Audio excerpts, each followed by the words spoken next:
Hello. Excuse the messy hair and the messy face. I just smashed out a lower body at home workout. It was an absolute killer, so I'm going to talk you through my workout. I'm going to show you what I eat in a day, and here in New Zealand, in Auckland in particular, we are going into 5 weeks of lockdown. So it has been 5 weeks without the gym, and honestly I just miss the gym so much. But I thought I could at least take you through a day of my life on lockdown and pretty much just show you all the food I'm currently eating, because I'm eating 2,500 to 2,600 calories right now and I am loving it. Using my brand new Fit with AMB-ANJULI extra heavy booty band, I'm doing some glute activation. So I've just got some side steps, and then I also did some body weight squats with the booty band just above my knees, making sure I'm pushing my knees out against that band to really activate my glutes before I move into my warm-up set of hip thrusts. Here you can see I've made my own little hip thrust using a box, a pillow, and a cushion.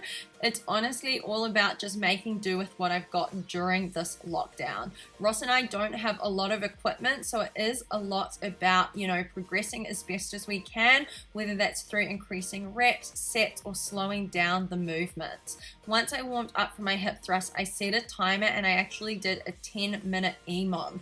This means that every minute on the minute, I would perform 12 reps of hip thrusts, nice and controlled, and the only time I get to rest is when I finish the reps. So for example, if it takes me 30 seconds to do 12 reps, then I get 30 seconds rest before I start the next set.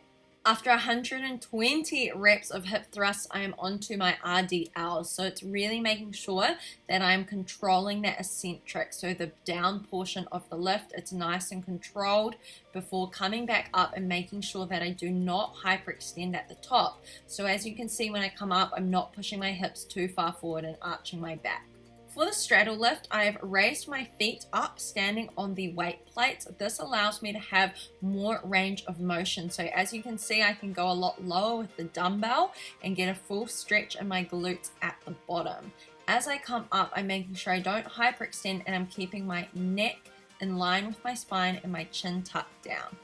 Bulgarian split squats, love them or hate them. I personally have a love-hate relationship with these ones. So for today, I am actually focusing on my glutes by taking a larger step forward and having a slight lean in my torso to make sure that I'm hitting that front glute, driving through the foot of the front leg. I am absolutely loving these dumbbell CAS glute bridges currently. So we're keeping the tension on the whole time. We're not coming down to the bottom. I'm keeping my chin tucked down, looking towards the tops of my knees, and I'm not hyperextending at the top. I'm really making sure that I tilt my pelvis up and squeeze my glutes at the top. I am absolutely loving finishing my workouts with ankle weights currently during lockdown. So what you're going to do for this is perform all exercises on one side first. So 15 reps of each exercise, swap sides, perform 15 reps of each exercise on the other side, and then you're going to take a rest for about 45 to 60 seconds. Depending how you're feeling after the workout, you could perform these sets for 2 or 3 times. I personally ended up just doing 2 sets of this.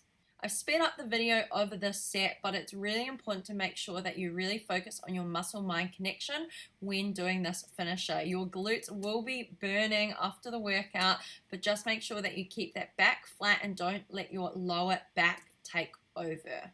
Give this workout a go, whether it's at home or in the gym, and let me know how you find it in the comments below. After my workout, I am going for a walk. Usually I'll wear my face mask in the lobby and in the elevator, but when I'm outside in the fresh air away from people, that's when I take my mask off to enjoy some fresh air. It is so nice to see the sun out because it has been raining most of this week. I'll tell you what, it feels so good to have some sun on my skin this morning for my walk. I feel like it's a good day to have a good day. It is breakfast time. I am so excited for this. If you've been following me on Instagram, you'll know that I've been having this Weet-Bix tiramisu almost every day. It is so simple and so delicious. All you need to do is crush up some Weet-Bix, add in some vanilla almond milk, and stir it all around until the liquid is soaked up. Add in some instant coffee and some sugar-free drinking chocolate just to sweeten a little bit, totally optional. Stir it all around and place it to the side. In the meantime, we are going to mix up some yogurt with some chocolate hazelnut protein powder. Stir it all around until it forms a thick paste. Depending on your macros, you can make this into 2 servings or 1 big jar. I'm going to be eating the whole thing, so I just use this jar. Layer it up between the wheat bix and the yogurt mixture before topping it with some cacao or cocoa. You can refrigerate it overnight or for a few hours, or just eat it as is. It is not the prettiest, but I've honestly had this 5 times this week. I absolutely love it.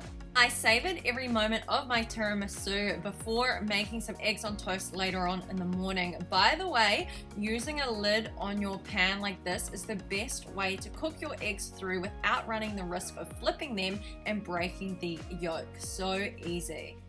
It is 12:45. Ross and I just went for a walk outside in the sunshine. It is so nice outside. It finally feels like spring, and it is time for me to have some lunch, so I'll show you what I'm making. Lunch today is super simple as always. I do like to keep my recipes really easy, so as you can see, I just cook my pasta with some salt. I defrost my vegetables before adding them to the pan with the chicken to lightly brown, and then I added in some roasted garlic pasta sauce, which is absolutely delicious, and I topped it all with some mozzarella cheese. Easy to throw together in under 15 minutes. My post-lunch dessert was a chocolate trumpet outside in the sun, followed by some jelly later on. I am on over 2,500 calories a day right now, so this is why it looks like I'm eating a lot of food, because in short, it is a lot of food. So my afternoon snack was some potatoes. It's a lower carb type potato we have here in New Zealand.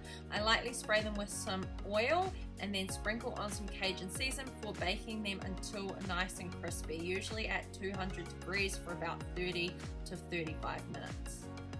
In between all this food, of course, I'm getting lots of work done, but anyway, my pre-dinner snack was some apple with some apple pie spice. Since I have time in lockdown, I thought I would make Ross and I some chicken Parmigiana, so these are the ingredients. We've got carrots, potatoes, egg, garlic, chicken, crushed tomatoes, some breadcrumbs, and some vegetables like green beans. Dice up the onions nice and small, and then also dice up some garlic cloves. Once chopped, add into a pan to lightly brown. Prepare the potatoes into chips just like I always do, and then line them up on a pan and spray with some oil. You can season with anything you prefer.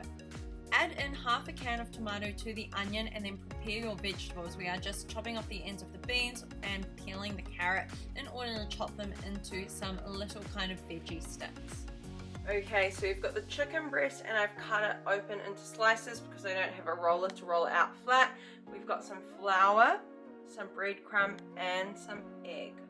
First things first, I'm going to cover the chicken breast in flour and then dip it in the egg, shake off all the extra egg, dip it into the panko crumbs and get it nice and covered.